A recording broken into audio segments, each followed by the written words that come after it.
All right, Big Bang. Today is Tuesday, January 5th. Welcome to the Dog Walk presented by Barstool Sports. G4 back. Happy New Year. How we doing? I feel great. I'm ready to get back into it. A little tinfoil. This was one that we got. It's not even tinfoil. It's an ongoing story.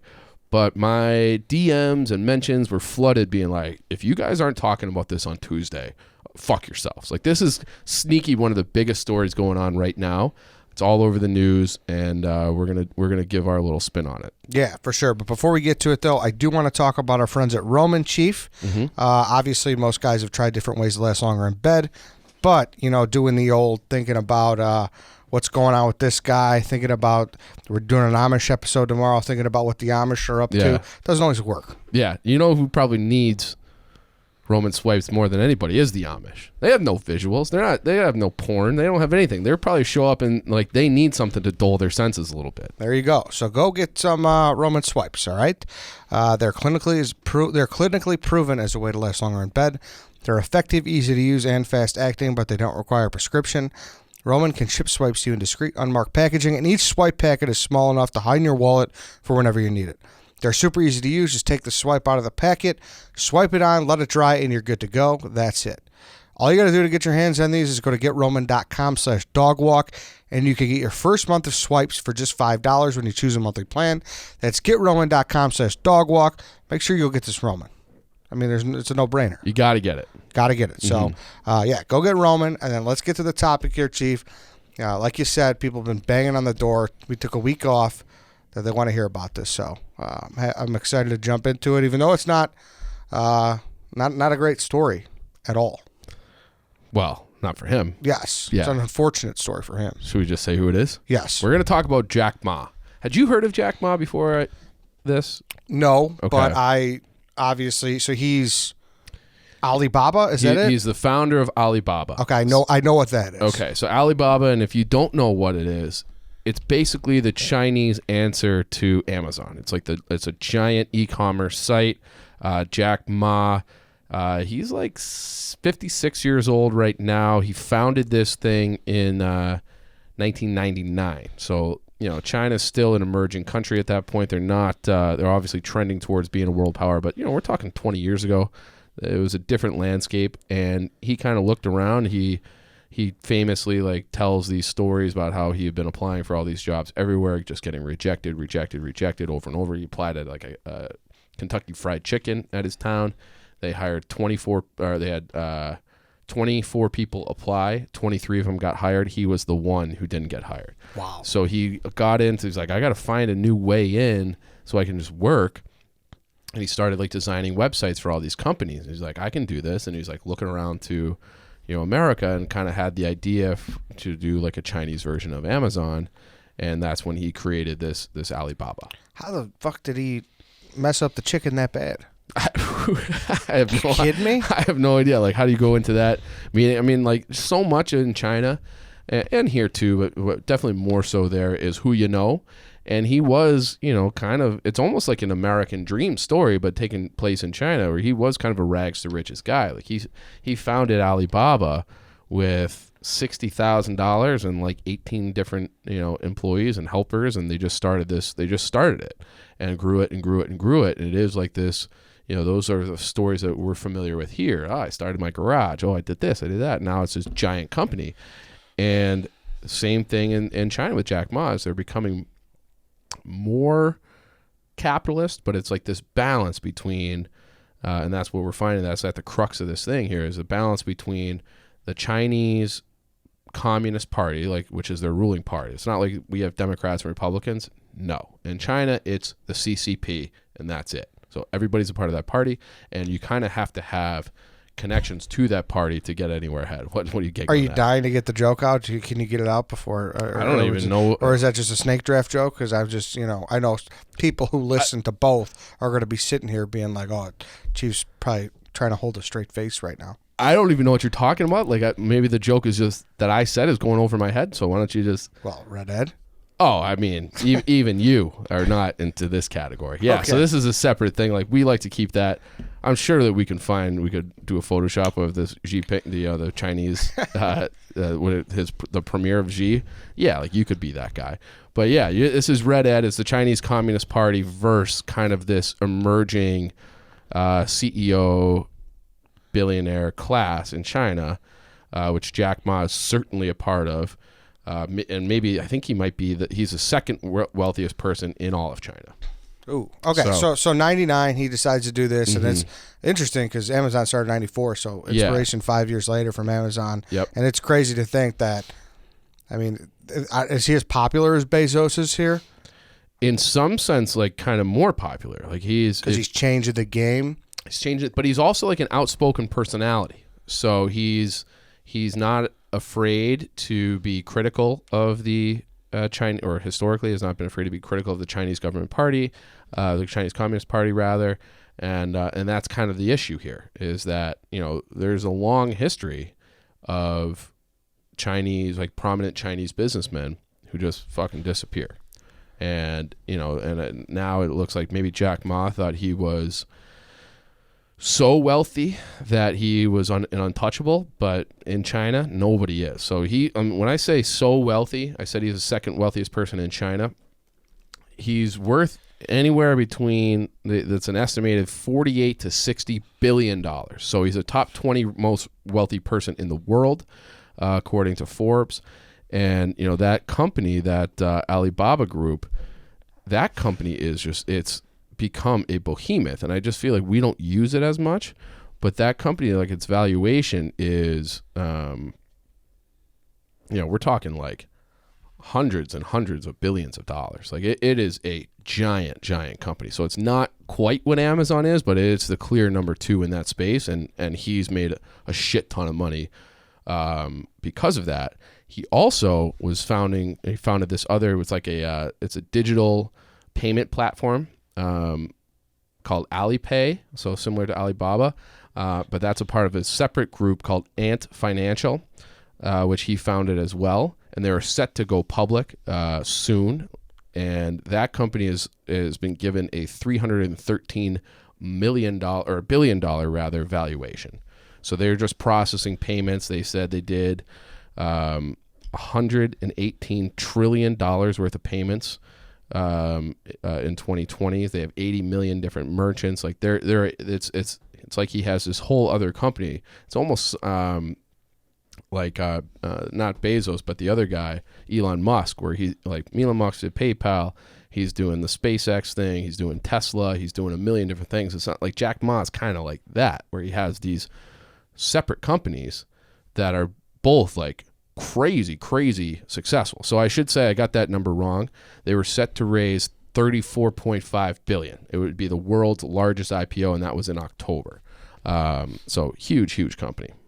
So he's got a lot of things, or 2 major things cooking. And then so because of that, he felt he had the ability to speak out against the Chinese government, and he's done so. So like I said, he's known as like a breath of fresh air, because he is outspoken.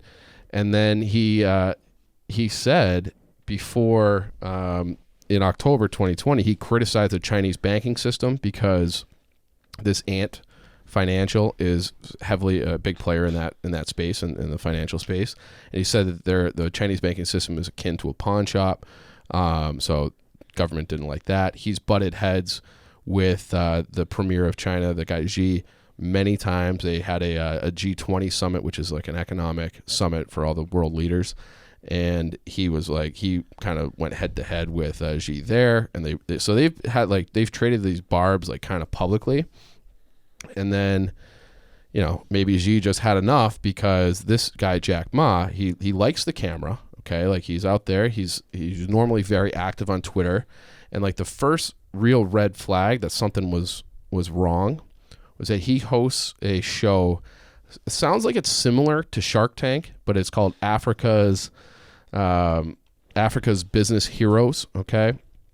And it is like Shark Tank, where they award money to different entrepreneurs who are doing things in Africa. Obviously, China, we talked about, if this is a callback to that Belt and Road Initiative, China has their fingerprints all over Africa at this time, so it would make sense that he has like a business reality show akin to Shark Tank based in Africa. So they had the season finale coming up in November where he was supposed to be, he's like one of the judges, one of the like the main people. He didn't show up. So he was replaced by this woman on the panel that day as who she works for Alibaba as well. She's just an executive at Alibaba. Like, why don't you fill in? And their official statement was that he had a scheduling conflict. But nobody has seen him. Nobody's really seen him since October. So he made those statements calling the Chinese banking system like akin to a pawn shop. He has supposed to have the thing in November. He has no tweets since October. So now we're like going on months. And now everybody is just like, but it's like, the holidays, the New Year, all this kind of stuff. And then now everybody's like, hey, like, where the fuck is Jack Ma? And nobody knows. Yeah, his Wikipedia says there's a disappearance section now. Mm-hmm. In January 2021, it was reported that Ma had not made a public appearance since the failed IPO of Ant Financial 2 months prior. And it failed because basically the Chinese government was like, no. So they were set to have this giant IPO, like one of the largest ever. They were going to raise $34.5 billion. And at the time, that was going to value the company at $313 billion. On the eve of the IPO, China stopped the process from moving forward. And it said it was reported that the Chinese Communist Party leader Xi Jinping, which is the guy we've been talking about, personally stopped the IPO from happening. It's like, no, actually, fuck you. You're not doing it. And they have like their own stock market over there. But like Baba is traded here in New York. So Alibaba, their stock ticker sign is BABA. That was going to be happening here as well. And China just stepped in and said no. So there is like, no one really knows for sure. No one's really said anything where this fucking guy is. I mean, I can't imagine. Like, this is one of the most famous people in China, one of the most famous people in the world because of how much he's worth. It would be akin to like Elon Musk just like up and disappearing. Can you imagine if that happened? Like, it'd be wild. Wild. Because Bezos, while he's richer, I feel like Musk is just out there more. Musk is out there, like has his face out there. He's on Twitter. He's on social media, much the same way Jack Ma was. And now he's just gone. And this is a quote here from the Washington Post. Like, they reported that prominent Chinese entrepreneurs and businessmen that receive media attention are more likely to be investigated or arrested. So that's something from the Washington Post that they reported. Jack Ma himself in 2016 had this quote. He said, "I think among the richest men in China, few have good endings." So that was in 2016. And he had these public disputes with the Chinese government going, for years now, to the point where he decided that he was going to, quote unquote, retire from Alibaba. So he's the founder, he's the CEO, but they were just been going through all these like dust-ups with the government. And it's not like a dust-up with our government because they just have all the authority. Like, there's no real courts. It's just like whatever the Chinese government wants, they get to do. Yeah, like Bezos and Trump don't get along. Right, but it's not like Bezos is going to like disappear. Yes, nothing's going to happen. Right, he's not getting arrested. I mean, you never know. You never know, but like there would have to be like evidence and proof and like a whole court system and a system of appeals and be very public because you'd be out in the media, you'd be able to say your side, and it would be very difficult unless it was like they had him dead to soup to nuts, dead to rights, whatever that expression is, to like arrest and make fucking Jeff Bezos disappear. Is China covering this big time right now? I would assume not, just because the government controls the media over there too. Yeah. So it'd be a lot of like, I've been watching a lot of videos this morning, and it's out of Hong Kong. So like they have like their foreign correspondents are in Hong Kong, which is still technically it's like more free. We did an episode on them too, but yeah, it's not a good situation. Like we said, he missed that appearance, and then we said that the Washington Post thing. Well, the Independent did an article in 2017. Independent is a paper out of the Great Britain. They listed off like a shit ton of these Chinese businessmen who just go up and missing. So I have like a list here. It's like, so this guy. I'm going to struggle with some of these names, but it's XIAO, who's like this huge finance guy. We'll say it's Zhao. He was in a Hong Kong Four Seasons hotel, abducted, not seen again. He had this guy Li Bo, who actually, ironically, had a online book store worth a ton of money. He was abducted and arrested in 2016. Lei Jie or Lei Ji. He was detained in 2015. He was eventually released. The Chinese Warren Buffett is this guy, Guangchang. We'll have to get Donnie Does to give me like correct pronunciations, but that's the guy who is the Chinese Warren Buffett. Same thing, arrested, detained, gone missing for several months before reappearing in December 2015. This other guy, Yang Zhezhu, who was like a prominent trader in like Chinese security, so like in the financial sector, he was like mysteriously like jumped to his death. Like he was being investigated for corruption by the Chinese government because he was kind of speaking out and like China just doesn't want to like relinquish any power. So it's like, yeah, we have this new billionaire class because our economy's grown so much and we've relaxed some restrictions on business as we become more capitalist. But they want, the government wants to still have that kind of iron fist around their people. So it's like, how do we deal with these new, fabulously wealthy, powerful people? Fucking arrest them and kill them. And that seems to be, and it seemed like Jack Ma may have been like above that because he's just that big. But it's not working out. So like he's just gone and no one knows. So this is an ongoing story. I feel like that's as much as we have. Yeah, it's like, who knows? We're recording this on Monday. Obviously, this is Tinfoil Tuesday. Mm-hmm. But so much can happen in that time, so we'll see. And as of this recording, he has not reappeared. So the fact that he's just been gone, like no tweets, no nothing since that statement in October, supposed to show up on Shark Tank. Oh, he's not here. We sent somebody else. Like it's fucked up. And then the Ant Group thing, where it's just like the president. Can you imagine the president country just being like, "You're not going public. Fuck you." And like that's something that could never happen here. They might be able to make it difficult, but the president of the United States can't just step in and be like, "Hey, actually, if it's Uber or something like that, you're not going public. We're sabotaging this IPO."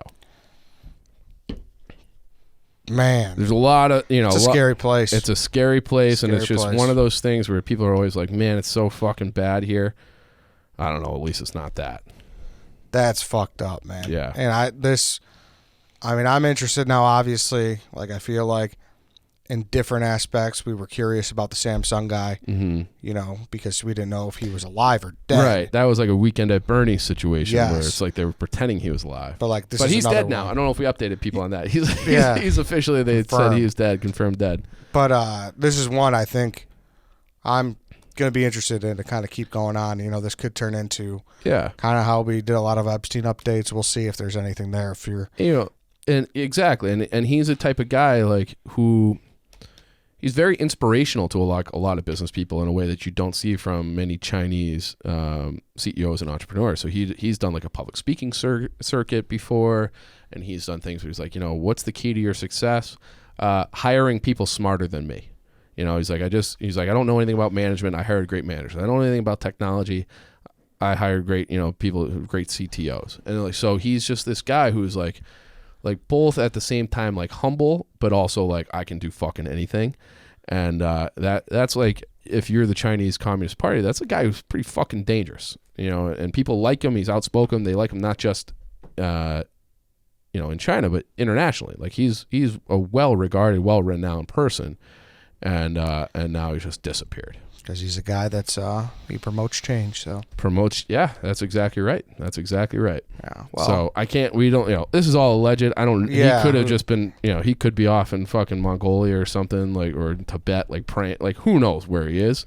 Maybe he just wanted to get away for a while. But we're not. A lot of people are speculating. A lot of people are hitting us up. So it was like, hey, we gotta talk about what. Yeah, and hope he's okay. Yeah. Hope it's not the Chinese government. But hopefully, just they have a track refresher. record. Yeah, they have a track record of making powerful people disappear. Yeah. So, Jack Ma, hope you're all right. Mm-hmm. Chief, thanks for the information. That's it for today. We'll be updating as the story goes on. So, thanks everybody for listening. We'll see you all tomorrow.